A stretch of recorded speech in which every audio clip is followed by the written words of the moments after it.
देश की आर्थिक राजधानी मुंबई से शेयर बाजार की हर खबर लाइव CNBC आवाज न्यूज सेंटर से।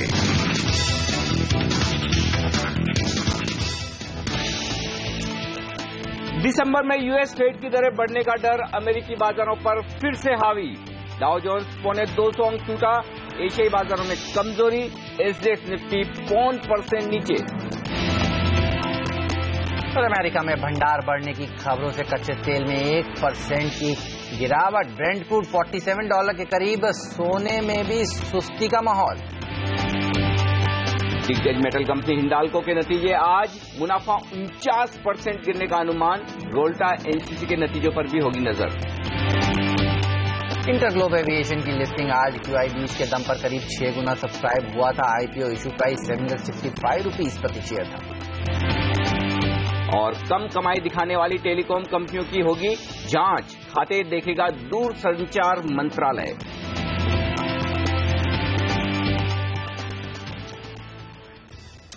और आज दुनिया भर के बाजारों से है कमजोरी के संकेत। FIs की जबरदस्त बिकवाली का दबाव। कल कमजोर शुरुआत और उसके बाद रिकवरी। अब बड़ा सवाल ये कि क्या आज फिर से बाजार रिकवरी दिखाएंगे निचले स्तरों से या फिर कमजोर ही रहेंगे? बड़ा सवाल है इसका। और क्या लेवल्स, क्या स्टॉक्स आप कर सकते हैं आज ट्रेड, उस पर होगा हमारा खास फोकस। नमस्कार, मार्केट काउंटडाउन में आप सबका स्वागत है। मैं हूं अनिल सिंह। नमस्कार और मैं हूं हेमंत खई। जी हां, कल एक smart recovery, smart pull back निचले स्तरों से हमने देखा।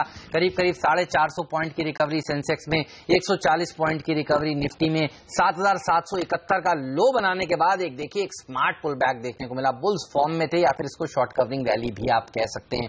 लेकिन आज देखिए ग्लोबल मार्केट से अच्छे संकेत नहीं है। डिम्पी हमारे साथ अब जुड़ चुके हैं। डिम्पी, हम देख रहे हैं अब यूएस में ब्याज दरें बढ़ने के डर से आप देखिए यूएस के मार्केट को, खासतौर पर मैं S&P देख रहा हूं पिछले 4 दिनों से लगातार गिर रहा है। अब इतनी चिंता वहां पर अब भी हो रही है?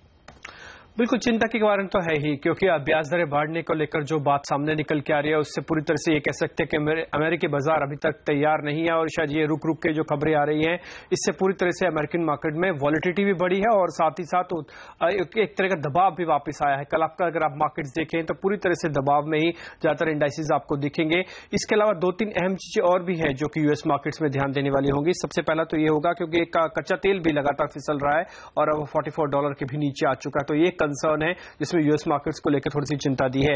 इसके अलावा अगर आप शुक्रवार को एक अहम आंकड़ा भी आने वाला है जो कि रिटेल सेल्स को लेकर होगा, उस पर भी बाजार काफी हद तक रिएक्शन देगा। उससे पहले मार्केट के अंदर वॉलेटिलिटी पूरी तरह से रहने की उम्मीद है। तो ये यूएस मार्केट्स के अंदर 2-3 अहम चीजें होंगी। साथ ही अगर आप एक और बात देखें तो वहां पे जो कंपनीज के रिजल्ट्स या नंबर्स आ रहे हैं वो भी अपना इंडिविजुअल इंपैक्ट दिखा रहे हैं। जैसे कल IBM के अंदर हमने एक जोरदार गिरावट आती हुई देखी जिसने ओवरऑल पूरे IT पैक को वहां पे काफी हद तक कमजोर किया है। तो यूएस मार्केट से जो संकेत है, चाहे वो ब्याज दरों को लेकर हो, चाहे वो अलग अलग सेक्टर या कंपनीज को लेकर हो, उसका इंपैक्ट साफ साफ देखने को मिल रहा है। यही हालात कुछ यूरोप और एशिया में भी देखने को मिल रहा है। अगर आप यूरोपियन मार्केट्स को भी देखें तो वहां पर भी कुछ इसी तरह का ही प्रेशर है। और ये प्रेशर जो है सेक्टर स्पेसिफिक थोड़ा ज्यादा है। पहले अगर एक बार आंकड़े देख लेंगे आप तो देखेंगे कैक, डेक्स और फुट्सी सभी के अंदर नुकसान है। इसमें सबसे ज्यादा नुकसान जो है तेल और एविएशन कंपनीज में, क्योंकि वॉलेटिलिटी वहां पे काफी ज्यादा है। इसके अलावा जर्मनी का ट्रेड डाटा आया है, हालांकि वो उम्मीद से थोड़ा बेहतर रहा लेकिन फिर भी अपने आप को कुछ ज्यादा बचा नहीं पाया।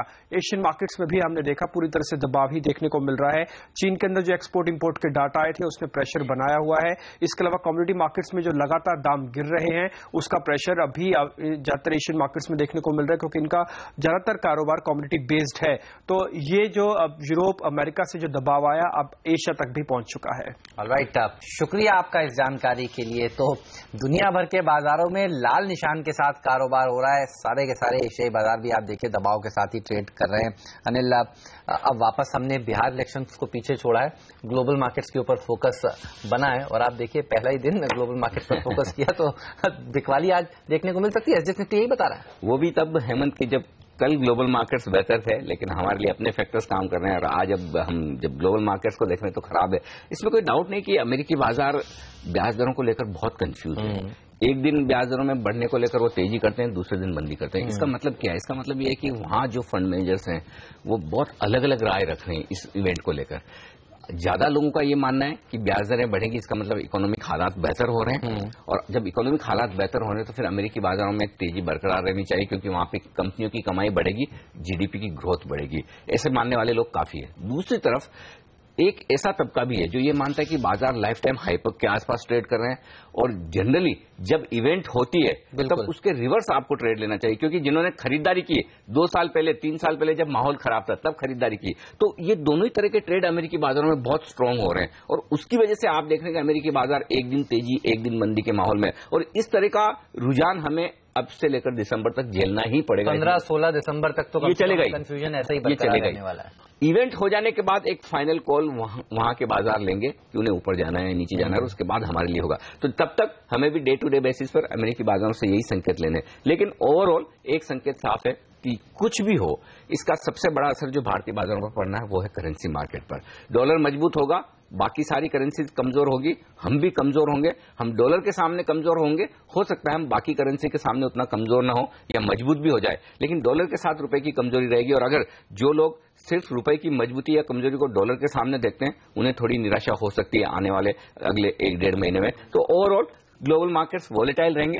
एक दिन की कमजोरी से यह भी न माने अमेरिका में कि यहां सब कुछ बिगड़ने वाला है, और किसी दिन अमेरिकी बाजार कल की तरह फिर से चढ़ जाए, तब भी कोई बहुत खास साफ संकेत नहीं मिलेंगे। बिल्कुल, तो वॉलेटाइल रह सकते हैं यूएस के मार्केट्स, और उसके चलते दुनिया भर के बाजारों के ऊपर असर देखने को मिल सकता है। लेकिन एफआईआईज ने देखिए एक्सपेक्टेड लाइंस पर ही है, वैसे 860 करोड़ रुपए की बिकवाली करी है, और डीआईआईज भी हम कह रहे थे कल के बाजार में दरअसल सबसे ज्यादा सपोर्ट डीआईआईज की तरफ से होगा। एलआईसी का बड़ा योगदान होगा इस 621 करोड़ रुपए के फिगर में। ये बताइए कि बिहार की जो चिंता है वो पूरी तरह से फैक्टर इन हो चुकी है, या और एफआईआईज की तरफ से थोड़ी बहुत बिकवाली देखने को मिलेगी अगले दिनों में? सच कहूं हेमंत, मुझे थोड़ा आश्चर्य हुआ है कल के आंकड़े देखकर। मैं नहीं सोच रहा था कि इतने बुरे आंकड़े आएंगे। मुझे इसके विपरीत ये लगा था कि इंडेक्स फ्यूचर्स में खासतौर से वहां एफआईआईज की तरफ से मंदी की पोजीशन काटी जाएगी, क्योंकि पिछले 400 पॉइंट का जो करेक्शन हुआ है निफ्टी में वो पूरी तरह से एफआईआईज की बिकवाली की वजह से हुआ। और जनरली हम ये मानकर चल रहे थे कि उन्हें अंदाजा था कि बिहार के इलेक्शन के जो रिजल्ट होंगे कमजोर होंगे, खराब होंगे बाजार के लिए, और उस लिहाज से पहले बेचकर चले, इवेंट निकल जाएगी तो अपनी मंदी की पोजीशन को काट लें। लेकिन वैसा कल कुछ भी नहीं दिखाया आंकड़ों ने। इनफैक्ट उल्टा 1485 करोड़ के इंडेक्स फ्यूचर्स बेचना अपने आप में भारी भरकम है। 860 करोड़ की बिकवाली कैश मार्केट में अपने आप में भारी भरकम है। सिर्फ और सिर्फ अगर थोड़ी बहुत कम बिकवाली हुई है तो वो स्टॉक फ्यूचर्स में हुई कि मैच 250 करोड़ की। लेकिन ऑप्शंस में भी आप देखिए 2200 करोड़ के ऑप्शंस बेचे, तो जो हेजिंग करने के लिहाज से ऑप्शंस में खरीदारी की हुई थी एफआईआईज ने, वहां पर भी बिकवाली हुई है। कुछ हद तक ऑप्शंस में कॉल ऑप्शंस भी बेचे हैं, तो आंकड़े बेहद खराब है। मैं ग्लोबल मार्केट से भी इतना नहीं घबरा रहा कि चलिए यूएस एक दिन क्या 1% गिर गया तो क्या हो गया, लेकिन अगर ये आंकड़े देखकर हमें ट्रेड करना है तो फिर तो कहीं कोई राहत है नहीं। फिर इसका मतलब साफ है कि आप 7,770 से अगर 7,940 पे आ जाएंगे, 150 पॉइंट अगर एफआईआईज को ऊपर मिल जाए किसी दिन निचले स्तर पर, तो उनको दबा कर बेचना है। तो ये आंकड़े साफ तौर पर एक संकेत ट्रेडर्स को दे रहे हैं, और वो बहुत क्लियर है, वो पढ़ना और समझना बहुत जरूरी है, और वो ये कि ऊपर के लेवल पर एफआईआईज का मूड अभी भी पूरी तरह से बिकवाली का है। निचले स्तरों पर अभी भी अपनी मंदी की पोजीशन कवर करने के लिए तैयार नहीं है। अब वो मंदी की पोजीशन कहां काटेंगे, कब काटेंगे, किस ट्रिगर पर काटेंगे, वो देखने वाली बात होगी। और वो ये हो सकता है कि अगर ग्लोबल मार्केट बहुत तेजी से बढ़े तो, और वो अभी संकेत दिख नहीं रहा। तो इस लिहाज से ट्रेडर्स को खरीदारी करनी है तो निचले स्तरों पर करनी है, ऊपरी स्तरों पर खरीदारी में नहीं फंसना है, ये आंकड़े साफ बता रहे हैं। बिल्कुल, तो ग्लोबल बाजार या बाजार की दिशा, भारतीय बाजारों की दिशा तय करने वाले हैं। और आपने देखिए कल डॉक्टर रेड्डीज जैसे स्टॉक्स में 600 करोड़ रुपए की डिलीवरी बेस्ड सेलिंग हुई है। जाहिर सी बात है एफआईआईज यहां पर भी डिसअपॉइंट जरूर हुए होंगे। लेकिन लेंगे इस नोट पर एक ब्रेक के बाद हम आपको बताएंगे कि आज के बाजार को आपको किस तरह से अप्रोच करना चाहिए। संवत का आखिरी ट्रेडिंग सेशन है, और कल मुहूर्त ट्रेडिंग सेशन भी है शाम को 60 मिनटों का। क्या हो रणनीति आज ही बनाइए, ये सब ब्रेक के बाद।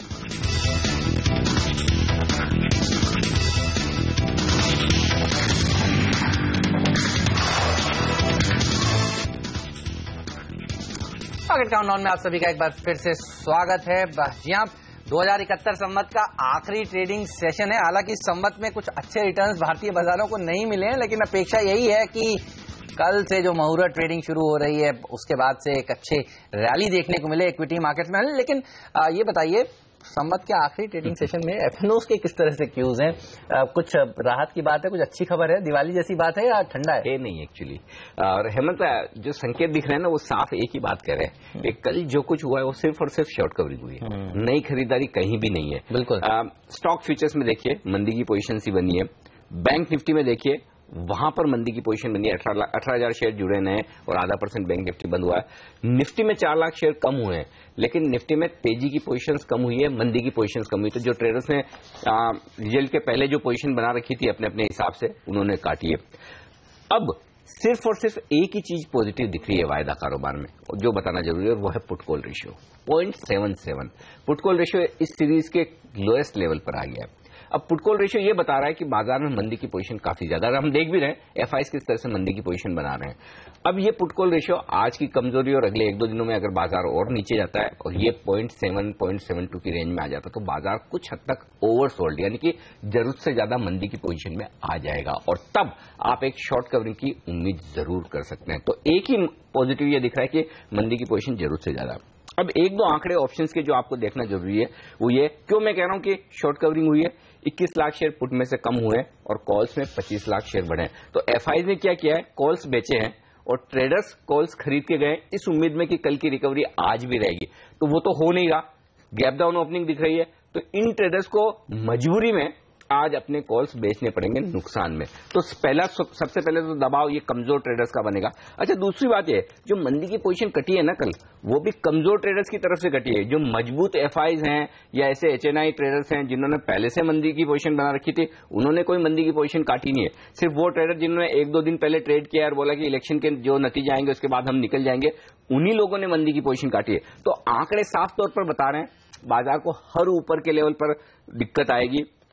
कल देखिए 7,800, 7,900, 8,100 हर लेवल पर 10-10 लाख शेयर कॉल्स में ओपन इंटरेस्ट बढ़ा है, यानी कि जमकर कॉल्स में बिकवाली हुई है, मंदी की पोजीशन बनी है। ऐसे में बाजार के लिए ऊपर टिकना मुश्किल होगा।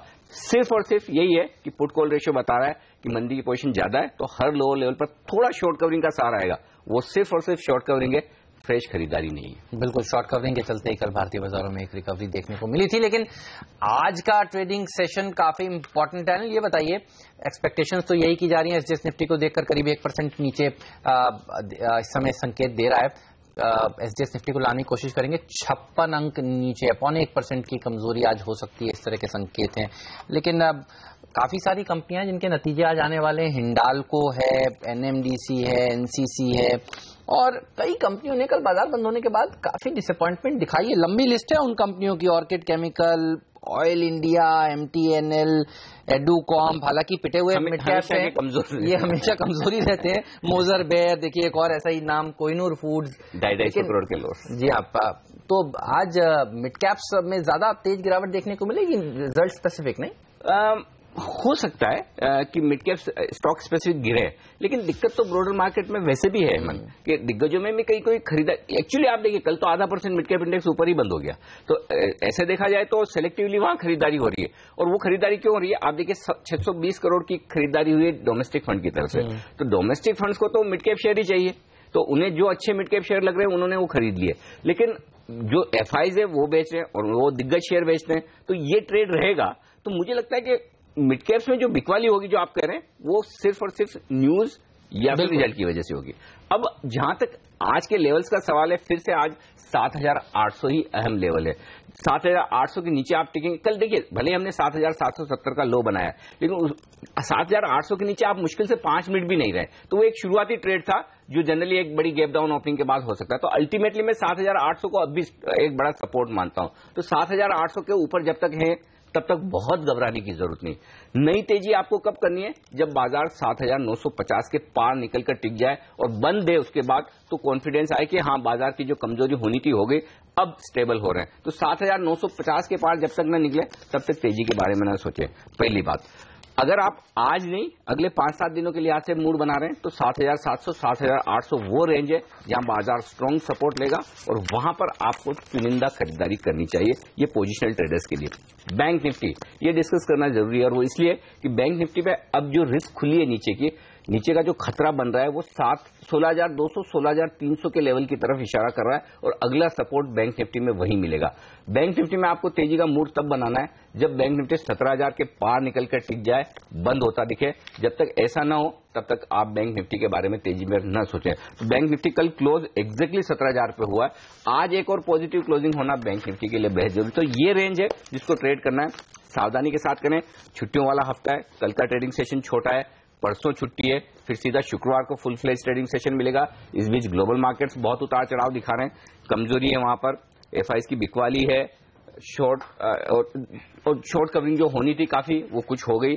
सिर्फ यही है कि मिड कैप शेयरों ने थोड़ा सहारा दिया, पुट कॉल रेशियो थोड़ा ज्यादा कमजोरी की तरफ इशारा कर रहा है। तो इन मिक्स संकेतों के बीच में आज आप सावधानी से ट्रेड करें, बड़े उतार चढ़ाव वाला दिन होने वाला है। चलिए, तो एक वॉलेटाइल ट्रेडिंग सेशंस के लिए तैयार हो जाइए। लेकिन हम देखते हैं हर ट्रेडिंग सेशन में कुछ ऐसे स्टॉक्स जरूर होते हैं जो अच्छे रिटर्न्स देते हैं, कहीं डिसअपॉइंटमेंट आती है। इस सब पर बात करेंगे ब्रेक के बाद। ब्रेक के बाद आपको ये भी बताएंगे हिंडाल्को किस तरह के नंबर्स आज पेश कर सकता है।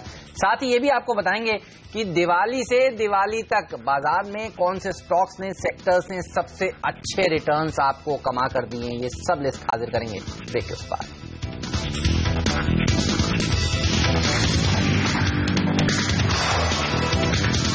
मार्केट काउंटडाउन में आप सबका स्वागत है। एक कंपनी जिसकी आज लिस्टिंग है वो है इंडिगो एयरलाइंस चलाने वाली कंपनी इंटरग्लोब एविएशन की। हमने देखा था करीब करीब 6 गुना सब्सक्राइब हुआ था ये इशू, और ग्रे मार्केट में करीब 5% के आसपास का प्रीमियम भी इसमें चल रहा है। आशीष, ये बताइए क्या माना जा रहा है, लिस्टिंग कहां हो सकती है आज? देखिए, आज सेकेंडरी मार्केट में इसकी लैंडिंग होने वाली है। इंटरेस्टिंग कंपनी है। जब आपको याद होगा आईपीओ आया था तो हम बात भी कर रहे थे, कई सारे पॉजिटिव्स हैं इस कंपनी को लेकर। एक तो घरेलू मार्केट में FY15 में मैं मार्केट शेयर देख रहा था 34%, यानी कि 1/3 मार्केट शेयर इस इकलौती कंपनी के पास है। मेरे ख्याल से इकलौती ऐसी एविएशन कंपनी जो पिछले 7 सालों से लगातार मुनाफे में है। FY09 से लेकर FY15 तक की मैं बात कर रहा हूं, पिछले पूरे 7 साल लगातार इस कंपनी ने मुनाफा क्लॉक करा है। पर आपको याद होगा आईपीओ के समय वैल्यूएशंस को लेकर मतभेद थे, वैल्यूएशंस को लेकर कई लोगों के कंसर्न्स थे, लेकिन उसके बावजूद हाथों हाथ खरीदा गया था। इस आईपीओ में लोगों ने पैसा लगाया था। कुल मिलाकर 5 गुना सब्सक्राइब हुआ था। सबसे ज्यादा उत्साह दिखाया था QIB पोर्शन ने। आपकी स्क्रीन पर वो सब्सक्रिप्शन नंबर्स आते हुए 15-16 गुना के आसपास सब्सक्राइब हुआ था। HNIs ने फाइनली 3.5 गुना के आसपास खरीदारी करी थी इस आईपीओ में। और फाइनली रिटेल का पोर्शन लंबे अरसे बाद पूरा भरता हुआ नजर आया था एक आईपीओ में, वो था ये कंपनी का। प्राइस बैंड 700 से 765 था, उसके अपर प्राइस पे ये इशू आया है 765 रुपए का। कुल मिलाकर 3,000 करोड़ रुपए के आसपास इस कंपनी ने मोबिलाइज करें, यानी कि पिछले 3 सालों में सबसे बड़ा आईपीओ था पैसे मोबिलाइज करने के फ्रंट पर। लिस्टिंग की आपने बात करी, देखिए 765 रुपए के आसपास इसका इशू प्राइस था। प्रीमियम से इंडिकेट कर रहे हैं कि शायद 800 रुपए के आसपास लिस्टिंग होगी, पर जिस तरह का उत्साह देखने को मिला था आईपीओ की टाइम पे, हमें लगता है शायद लिस्टिंग के बाद, लैंडिंग के बाद फॉलो बाइंग आती हुई नजर आएगी। तो फिर वो कहां तक ले जाएगी ये कहना थोड़ा मुश्किल होगा इस समय। बिल्कुल, लेकिन एक अच्छी लिस्टिंग होगी और बड़े इन्वेस्टर्स का काफी इंटरेस्ट है इस स्पेस में भी आशीष, और इस खास तौर से स्टॉक में भी। क्योंकि मैं बताऊं आपको, कल शाम को जब मैं राकेश झुंझुनवाला का इंटरव्यू कर रहा था, उन्होंने इस आईपीओ में पैसे भी लगाए और वो काफी बुलिश नजर आ रहे थे। न सिर्फ इस पे बल्कि स्पाइसजेट, जेट एयरवेज और तीनों स्टॉक्स में काफी एक्शन। आज तो पूरा एविएशन पैक फोकस में फिर से आने वाला है, हरकत होगी। आज देखते हैं क्या ये सेक्टर ऑफ द डे हो सकता है। लेकिन इसके अलावा नजर होगी एक और स्टॉक पर, और वो है हिंडाल्को, निफ्टी की एकमात्र कंपनी जो आज नतीजे देने वाली है। किन खास बातों पर नजर होगी हिंडाल्को के नतीजों में, बताएं डिम्पी। अनिल, आज निराश करेगा आपको हिंडाल्को, क्योंकि प्रॉफिट्स भी इसका कम आ रहा है, करीब 49% के आसपास। इसकी बड़ी वजह एक तो डेप्रिसिएशन ज्यादा है और इसके अलावा इंटरेस्ट कॉस्ट ज्यादा है। और अगर आप देखें तो जिसका कोर बिजनेस है एल्यूमिनियम और कॉपर, उसमें जो इंटरनेशनल मार्केट्स में जो दाम कम हुआ है उससे रियलाइजेशन कम हो रहा है, इसलिए प्रॉफिटेबिलिटी काफी हद तक घटेगी।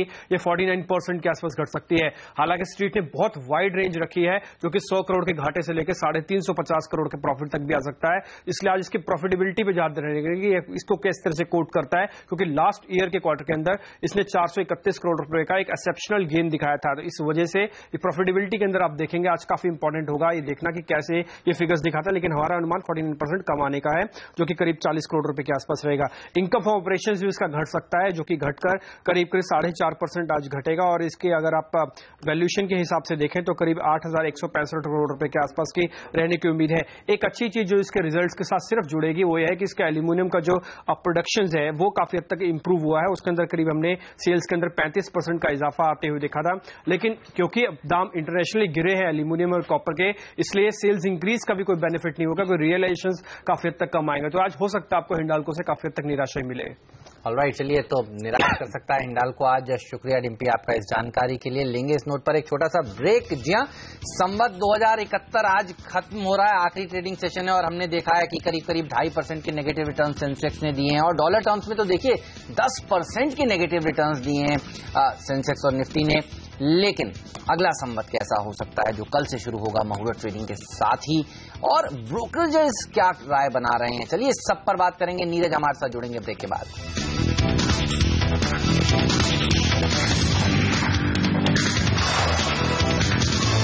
और आज इस संवत का आखिरी दिन है। अब अगला साल कल से शुरू होगा, दिवाली की मुहूर्त ट्रेडिंग है। आप तो यही जानना चाहते हैं कि अगली दिवाली कैसी रहेगी, पूरा साल भर कैसा रहेगा और बाजार कितने रिटर्न दे सकता है, कौन से शेयरों में पैसा बनेगा, ये जानने की कोशिश करते हैं। नीरज वाजपेयी हमारे साथ जुड़ रहे हैं बताने के लिए कि किन शेयरों पर लक्ष्मी जी मेहरबान हो सकती है। नीरज बताइए, क्या कह रहा है आपका सर्वे?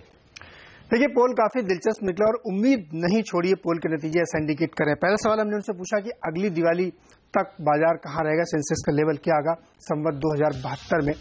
तो अभी भी देखिए उम्मीद कितनी ज्यादा है। लोग मानते हैं कि 30,000 का सेंसेक्स होगा। 80% जवाब जो हमें मिले वो अभी भी मानते हैं कि 30,000 तक सेंसेक्स अगली दिवाली तक आपको जरूर मिलेगा। तो हमने पूछा अगर इतना बुलिश है तो खरीदारी कब करनी चाहिए, अभी कर लें या थोड़ा रुक के करें। तो जो उसका हमें जवाब मिला वो काफी इंटरेस्टिंग था। लोग बुलिश जरूर है लेकिन मानते हैं कि थोड़ा रुके, यानी 1 महीने रुक जाए, थोड़ी वोलेटिलिटी कम हो जाए, यूएस फेड का मामला निकल जाए, उसके बाद खरीदें। 60% लोग मानते हैं कि 1 महीने रुक के खरीदारी करनी चाहिए। अब हमने उनसे ये पूछा कि कौन से वो सेक्टर्स होंगे जो लीड करते दिखें, क्योंकि हर मंदी के बाद लीडरशिप बदलती है, तो कौन से सेक्टर्स हैं जो आपके ट्रैक में रहेंगे। तो उसमें आप देखिए ऑटो, पावर, इंफ्रा पे खासतौर पे काफी ज्यादा लोगों की राय थी कि इंफ्रा पे नजर रखिए क्योंकि ये बहुत बीटन डाउन है, यहां पे आपको उम्मीद दिख सकती है। बैंक, आईटी, इन सारे शेयर में भी, और फार्मा भी इसमें शामिल है जिसकी हाल में काफी पिटाई हुई है। तो ये सेक्टर्स हैं जहां पे वो खरीदारी की राय दे रहे हैं। उसके बाद हमने उनसे ये पूछा कि अगर खरीदना है, अब सेक्टर से पता लग गया, वो शेयर्स कौन से होंगे जो चुने आप। तो एक कंसेंसस बना जो हमने आइडेंटिफाई किए बहुत सारे शेयरों में से, जहां पे सबसे ज्यादा कंसेंसस था वो HDFC बैंक जो ऑलवेज लीडर था, वहां खरीदारी करिए। इन्फोसिस आईटी में, और एक्सिस बैंक जिसकी हाल में थोड़ी सी कमजोरी दिखी लेकिन उसमें है, LIC housing, bank of Baroda, state bank of India, ये ऐसे शेयर है जहां खरीदारी आप करके चल सकते हैं। साथ ही L&T, टाटा मोटर्स और कॉलगेट, ये कुछ स्टॉक्स निकल के आए जो सबसे फेवरेट हैं। अंत में एक और सवाल हमने उनसे दिलचस्प पूछा कि क्या इस बिहार की जबरदस्त हार के बाद क्या अभी भी मोदी पर आपका भरोसा बना हुआ है कि वो कुछ आगे कर पाएंगे, रिफॉर्म्स ले पाएंगे। तो आप देखिए 90% जवाब हमें मिले कि अभी भी उनको मोदी और मोदी सरकार पे भरोसा है कि वो अगले 3 साल जो बचे हुए हैं उसमें कमाल करके दिखाएंगे। राइट, चलिए शुक्रिया नीरज। HDFC बैंक इस संवत में करीब 20% के पॉजिटिव रिटर्न्स दे चुका है, तो एक्सपेक्टेशंस यही हैं आपके सर्वे के हिसाब से कि अगले संवत में भी अच्छे रिटर्न्स देगा। लेकिन L&T ने 13% के नेगेटिव रिटर्न्स दिए हैं, तो देखना होगा ये स्टॉक किस तरह से परफॉर्म करता है। लेकिन ये वो बेट्स हैं जो आपको नए संवत के लिए जरूर लेनी चाहिए। आइए अब देखते हैं टॉप 10 स्टॉक्स जहां पर आज आपकी नजर होनी चाहिए, वो शेयर जिनमें आज खुलते ही एक्शन देखने को मिलेगा। सोनम मेहता और डिम्पी कालरा हमारे साथ जुड़े हुए हैं, बताइए कहां पर नजर है आप लोगों की। शुरुआत बैंक ऑफ इंडिया के साथ करेंगे। कंपनी ने कमजोर तिमाही नतीजे घोषित किए हैं। सबसे पहले तो कंपनी ने घाटा दर्ज किया है, साथ ही कंपनी की एसेट क्वालिटी बेहद ही खराब हो गई है। कंपनी के ग्रॉस NPA लेवल 7.55% पे आया है पिछले तिमाही के 6.8% के मुकाबले। साथ ही कंपनी ने 1130 करोड़ का लगभग घाटा कर दिया है पिछले साल के लगभग 800 करोड़ के मुनाफे के मुकाबले। इसका सेंट्रल बैंक ने भी अपने नतीजे दिए हैं। इसके जो ग्रॉस NPA है, हालांकि उसके अंदर तो हमने बढ़ोतरी आते देखे, लेकिन नेट NPA घटा है। साथ ही अगर आप इसका नेट इंटरेस्ट इनकम देखेंगे वहां पे करीब 4.5% का एक इजाफा आते देखे। इसलिए मिड के बैंकिंग में सेंट्रल बैंक के नतीजे कुल मिला के ठीक है। एनएचपीसी के तिमाही नतीजे बेहतरीन रहे, उम्मीद से बेहतर है हर एक फ्रंट पर। कंपनी के आय में 12% की बढ़ोतरी तो मुनाफे में 72% का जंप देखने मिला है। मार्जिन बेहद ही मजबूत है, 68% पर मार्जिन आया है पिछले साल के 61.38% के मुकाबले। कल एफआईपीबी ने 8 एफडीए प्रस्तावों को मंजूरी दे दी है, जिसमें एल&टी फाइनेंस का प्रस्ताव भी था, तो इसलिए आज इसमें एक अच्छी तेजी देखने को मिल सकती है। प्रेस्टीज एस्टेट्स, यहाँ पे आरबीआई ने कंपनी की विदेशी निवेश सीमा को बढ़ाकर 49% करने की मंजूरी दे दी है। फिलहाल एफआई की होल्डिंग कंपनी में 20.95% की है, तो एफआई का निवेश यहाँ पे बढ़ता हुआ दिखाई दे सकता है। टाटा पावर ने अपना जो क्लीन एनर्जी बिजनेस है उसको अलग करने की योजना बनाई है, अलग करके एक नई कंपनी भी बना सकता है, इसलिए टाटा पावर के शेयर पर आज नजर रखें। और फाइनली बैंक ऑफ इंडिया के काउंटर पर भी नजर रखेगा, जहां पर कंपनी ने अपना AAA स्टेटस को खो दिया है। रेटिंग कंपनी इकरा ने डाउनग्रेड किया है, कंपनी के बोरोइंग्स को AA+ कर दिया है अब, जहां पर कंपनी का जो आउटस्टैंडिंग बोरोइंग है लगभग 1600 करोड़ रुपए का है, और इकरा का मानना है कि कंपनी के मुनाफे पर लगातार दबाव बनता जा रहा है कंपनी के एसेट क्वालिटी खराब होने के कारण। इसके अलावा HDL के काउंटर पर भी नजर रखनी होगी, क्योंकि यहाँ पे माफ कीजिए मेरिल लिंच ने यहाँ पे हिस्सेदारी अपनी बेची है, करीब 36 लाख शेयर बेचे हैं और एक करीब 65 रुपए के आसपास की बिकवाली हुई है। तो ये सारे स्टॉक्स हैं जो रहेंगे आज एक्शन में, तैयार करेंगे आपके लिए रणनीति। और शुरुआत करते हैं तकनीकी राय के साथ। हमारे साथ जुड़ चुकी हैं कोलकाता से सिमी भौमिक.com की सिमी भौमिक। सिमी, गुड मॉर्निंग, स्वागत है आपका CNBC आवाज पर। बहुत सारी शुभकामनाएं आपको दिवाली की। बताएं, कुछ चार्ट्स पर अच्छा दिख रहा है क्या आप निफ्टी के लिए, कहीं support? Good morning Anil ji, हमारे सारे दर्शकों को मेरे तरफ से हार्दिक शुभकामनाएं दिवाली के। हेमंत को भी शुभकामनाएं। रहा सवाल निफ्टी के, तो मैं ये कहूंगी कि निफ्टी वीक लग रहा है। कल का जो रिकवरी था वो भी एक्सपेक्टेड था, क्योंकि बिहार का इलेक्शन के बाद मार्केट गैप डाउन ओपन करेगा, ऐसा तो एक्सपेक्टेड था, ऐसा हुआ भी था। एक 7800 का जो क्रूशियल सपोर्ट था वो सपोर्ट काम कर गया था, वहां से एक अच्छा रैली देखा गया था। पर जो भी है, निफ्टी एक मेजर रेजिस्टेंस को क्रॉस नहीं किया था, 7950 का, वो एक मेजर रेजिस्टेंस था। और जो गैप कल ओपनिंग में छोड़ा था, मतलब जो गैप से निफ्टी खुला था, वो पूरा गैप भी क्लोज नहीं कर पाया था।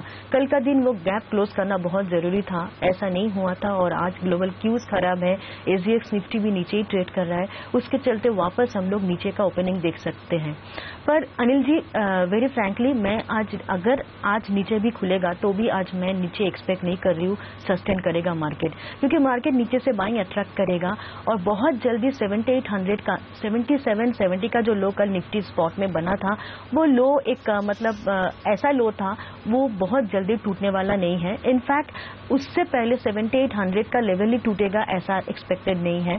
मैं सिर्फ ये कहूंगी कि नीचे मार्केट 7800 के आसपास एक सपोर्ट ढूंढने का कोशिश जरूर करेगा, और ऊपर में 7950 का एक दायरा जो है, जो एक लेवल है, वो एक क्रूशियल हार्डल भी बन जाएगा, और बहुत जल्दी निफ्टी उस लेवल को क्रॉस भी नहीं कर पाएगा। इनफैक्ट निफ्टी इस रेंज के बीच में 7800 से 7950, इस 150 पॉइंट का रेंज के बीच में निफ्टी रेंज बाउंड हो जाएगा।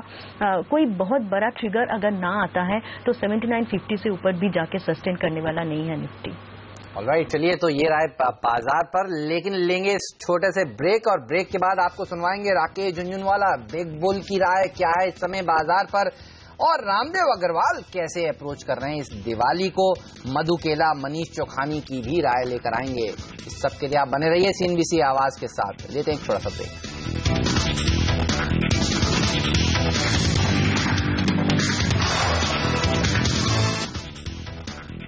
स्वागत है आप सभी का CNBC आवाज पर। आप देख रहे हैं मार्केट काउंटडाउन। वक्त हो गया अभी यह जानने का कि बाजार के 4 बड़े दिग्गज क्या बना रहे हैं अपना व्यू अगले संवत के लिए। चलिए आइए सुनते हैं उन्हीं के मुंह से। बाजार के 7500-7600 का बॉटम है, और अब मेरे को लगता है धीरे धीरे बढ़ेगा, कुछ भाग नहीं जाने वाला है। तो मैं समझता हूँ market will consolidate with upward bias. मेरे को नीचे इतनी जगह नहीं लगती है, और धीरे धीरे टाइम बीतेगा तो बाजार भी decrease in commodity prices and the fact कि अपने एग्रीकल्चर के प्राइस इतने बढ़ा नहीं रहे हैं और रूरल वेजेस बढ़ नहीं रही है, तो उससे मेरे को लगता है there is also decisive turn in inflation, और मेरे को लगता है कि इंटरेस्ट रेट और घटेंगे नेक्स्ट ईयर। पहला शेयर खरीदना लाइफ में 1980 में, तभी 100 का इंडेक्स था, आज 27,000 का इंडेक्स है। मेरे सामने 270 गुना बढ़ा है ये शेयर मार्केट, और ये मैं इंडेक्स की बात कर रहा हूँ। ये अल्टीमेट बुल मार्केट है, ठीक है, कोई बुल मार्केट ऐसा स्ट्रेट लाइन में नहीं जाता है। राइट, ओके, तो अच्छा अभी क्या है, एक बात तो पक्का मानना पड़ेगा आपको कि इंडिया का एक डिकेड है सामने, कैसे हम उसको इनकैश करते हैं वो हमारे ऊपर।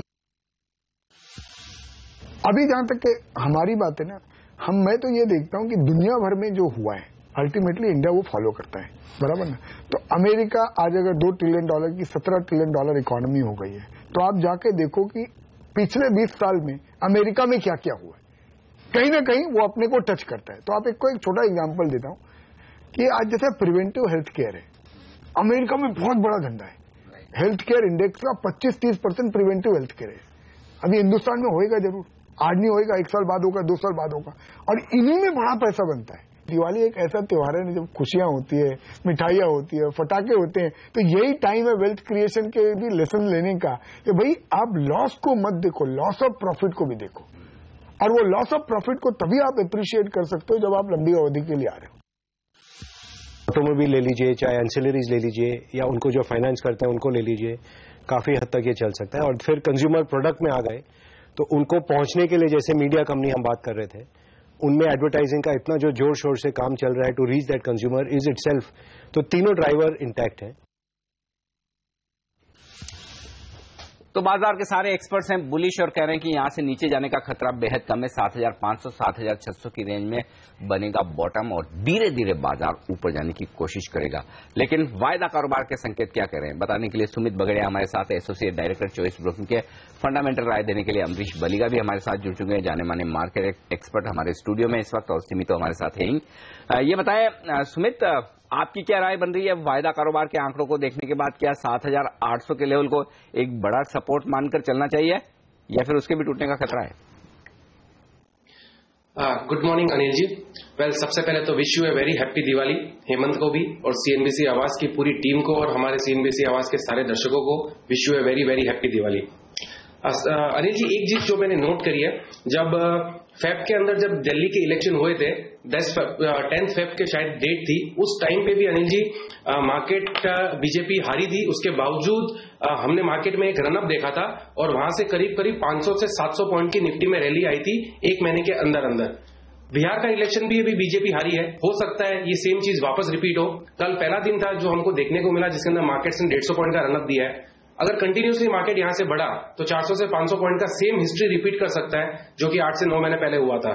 तो देयर इज अ पॉसिबिलिटी, अगर इस सीनेरियो को अगर हम एक बार same as it is equally match करें तो 7,800 से 8,300-400 तक की रैली अगले 15-20 दिन या 25 दिन में आ सकती है। जहां तक पोजीशन बिल्डअप का सवाल है, इमीडिएटली 7,850 पे एक मेजर सपोर्ट बनेगा, और 7,800 पे हाईएस्ट वाला बिल्डअप है। तो ऐसा लग रहा है कि ये दोनों लेवल को तोड़ना अभी एक बार डिफिकल्ट रहेगा। जब तक ये लेवल टूटेंगे नहीं, तब तक एक बार फ्रेश मंदी तो नहीं करनी चाहिए। ऊपर में अगर देखेंगे तो जो कल का हाई और उसके बाद 8,000, ये 2 लेवल मेजर ब्रेक करने होंगे, और फाइनल ट्रेंड रिवर्सल के लिए जो कि हमने लास्ट हफ्ते भी बात करी थी, 8,125 का एक जो लेवल रहेगा, उसके ऊपर जाते ही ये फ्रेश बुल रन में वापस स्टार्ट हो जाएगा निफ्टी। तो इमीडिएटली अगर आप बात करेंगे तो प्रेजेंट लेवल से ऐसा लगता है कि एक बार अगर जो इंट्राडे में डिप मिलती है 7,860, 850 के आसपास, तो उन लेवल्स पे हमको लॉन्ग इनिशिएट करना चाहिए। इंट्राडे के लिए 7,800 टूटना बहुत डिफिकल्ट रहेगा। ऑलराइट, चलिए बस तो ये रहा है बाजार पर आज के लिए, लेकिन अगले संवत के लिए क्या व्यू बन रहा है, चलिए इस पर भी बात करते हैं। अमरीश हमारे खास मेहमान हमारे साथ जुड़ गए हैं स्टूडियो में। अमरीश, स्वागत है आपका, और दिवाली की आपको ढेरों शुभकामनाएं। ये बताइए क्या एक्सपेक्टेशंस हैं इस संवत में? तो कुछ खास अच्छे रिटर्न्स इक्विटी मार्केट से मिले नहीं लोगों को, 1.5 से 2%, 2.5% तक की गिरावट देखने को मिली, और डॉलर टर्म्स में तो ज्यादा। क्या लगता है अगला संवत इससे बेटर हो सकता है? First of all wish all of you and all your viewers a very happy Diwali. मुझे लगता है कि जो आगे वाला संवत है, I think it will be better than what we have seen, specially in the last couple of months, क्योंकि मुझे लगता है कि from here on we will see real action from the Modi government, which we have possibly not seen in the last 14-15 months. And clearly, post Bihar elections, I think it will move doubly fast. So I think there will be more of reforms, more of development. और इसके कारण जो India story, which we have not seen, really evolving over the last couple of months, I think that will start. And already, I think Brand India has been sold well. So I think the FIIs and the foreign investors will start pumping in more than what we have seen in the recent past. तो मुझे लगता है कि 7750, 7800 जो हम लोग बोल रहे थे, I think that's a very good support. And clearly, I think 7500 is the final support for the market. So I don't think it's really going to break both these levels. और मुझे लगता है कि over the next couple of months, I'll not be surprised. I mean, if we even cross the earlier highs which we had seen, that 9,000, 9,100, although it may take about 6 to 8 months from here, पर मुझे लगता है कि इस संवत में I think नया high बना लेगा इसमें। Absolutely. ये सबसे बड़ी बात है। अच्छी बात आज आपने इस फेस्टिव सीजन में कही कि नया हाई आपको फिर से दिखेगा। तो अगर आपने किसी भी लेवल पर पिछले एक साल में खरीदारी की है, चाहे वो हाईएस्ट लेवल पर 9,000, 9,100 में भी खरीद के फंसे हैं, तो घबराने की जरूरत थी। वो सब भाव आएंगे, सारे लेवल्स आएंगे, ऐसा हमारे एक्सपर्ट्स मान रहे हैं और ये एक अच्छा संकेत है। चलिए अब फोकस करते हैं उन स्टॉक्स पर जहां पर आज एक्शन रहने वाला है, लेकिन उससे पहले लेंगे एक छोटा सा ब्रेक और ब्रेक के बाद नतीजे वाले शेयर आज बड़ा उछाल दिखा सकते हैं या फिर तेज गिरावट दिखा सकते हैं, उन पर आपके लिए लेवल्स और रणनीति इस ब्रेक के बाद।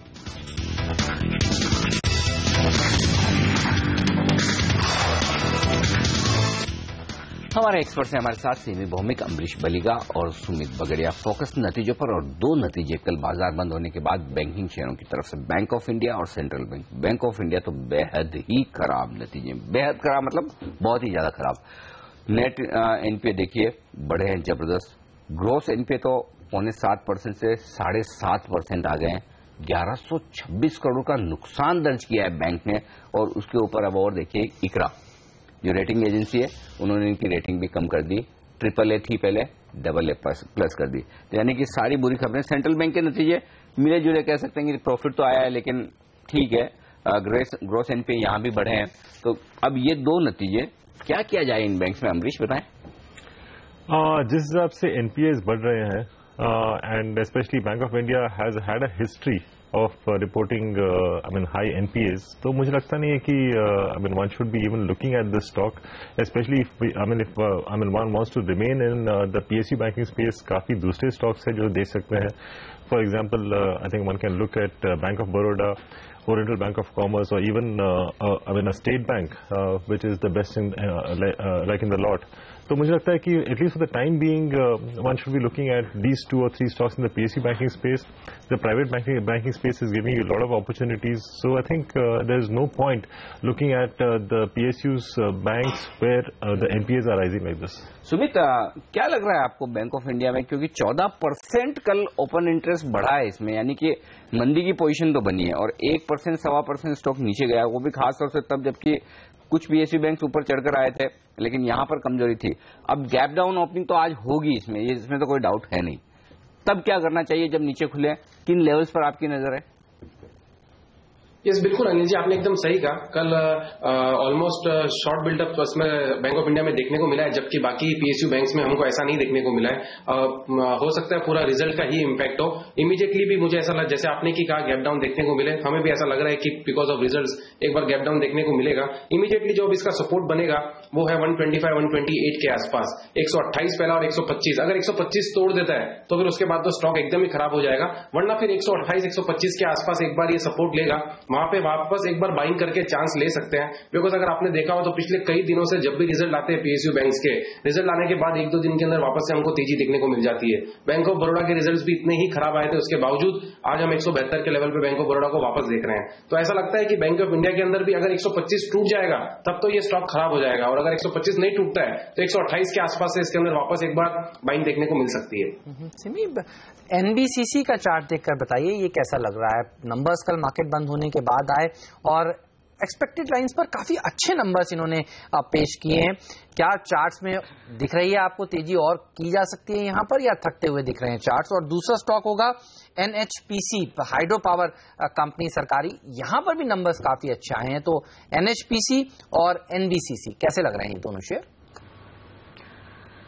हेमंत, एनबीसीसी के बारे में मैं पहले बताना चाहूंगी। एनबीसीसी टेक्निकली एक मेजर सपोर्ट को तोड़ रहा था, पर अब रिजल्ट जब अच्छा आया है तो मुझे लगता है कि इसको वापस 900 से 910 का जो रेंज था वो रिक्लेम करना पड़ेगा और उसके ऊपर सस्टेन भी करना पड़ेगा। अगर आज गैप से खुलता है तो 910 के ऊपर ही लॉन्ग जाने का मैं सलाह दे रही हूँ, क्योंकि वही 900 से 910 ये जो रेंज था इसका ब्रेकडाउन हो गया था कल का सेशन में। आज वापस अगर क्लेम करेगा उस रेंज को और अगर सस्टेन भी करेगा तो यहाँ से रैली देखने को मिल सकता है। ओवरऑल लॉन्ग टर्म जो ट्रेंड है जिसका मेजर सपोर्ट वो 900 के आसपास का था, तो वो लेवल बहुत ही क्रूशियल होगा मेरे लिए। और यहाँ से अगर रैली मैच्योर करता है तो 950 से 970 का मिनिमम टारगेट शॉर्ट टर्म में दिया जा सकता है। उसके बाद 950 970 का रेंज क्रॉस करने के बाद फ्रेश कोई लेवल्स मैं दे सकती हूँ। फिलहाल मैं सिर्फ 950 से 970 का ही रेंज तक मैं देखती हूँ अगर ये 910 के ऊपर सस्टेन करेगा तो। एनएचपीसी का चार्ट उतना खराब नहीं है क्योंकि उसमें कोई ब्रेकडाउन नहीं था। हाँ, मतलब जो शॉर्ट टर्म ट्रेंड है अप है, पर मेंटेन करना पड़ेगा 17 का लेवल को। अगर ये स्टॉक 17 के ऊपर मेंटेन करता है और ऊपर में आगे जाके 19 के ऊपर सस्टेन करने लगता है तो इसका नेक्स्ट टारगेट 21 के आसपास का होता है। तो फिलहाल 19 के ऊपर 21 तक का रेंज मैं देख सकती हूँ, टेक्निकली पॉसिबल है। हो सकता है कि शॉर्ट टर्म में मिल सकता है 21 तक का रैली। ऑलराइट, चलिए लेते हैं एक छोटा सा ब्रेक के बाद बात करेंगे पीटीसी इंडिया फाइनेंशियल जिसके कमजोर नंबर्स आए हैं और एसटीसी जैसी कंपनियों के नंबर्स के ऊपर ही फोकस रहेगा। कल बाजार बंद होने के बाद काफी सारी छोटी मझोली कंपनियों ने डिसअपॉइंट किया है, कहीं कहीं एक अच्छे नंबर्स का भी आउटकम आया है। इस सब पर बात ब्रेक के बाद।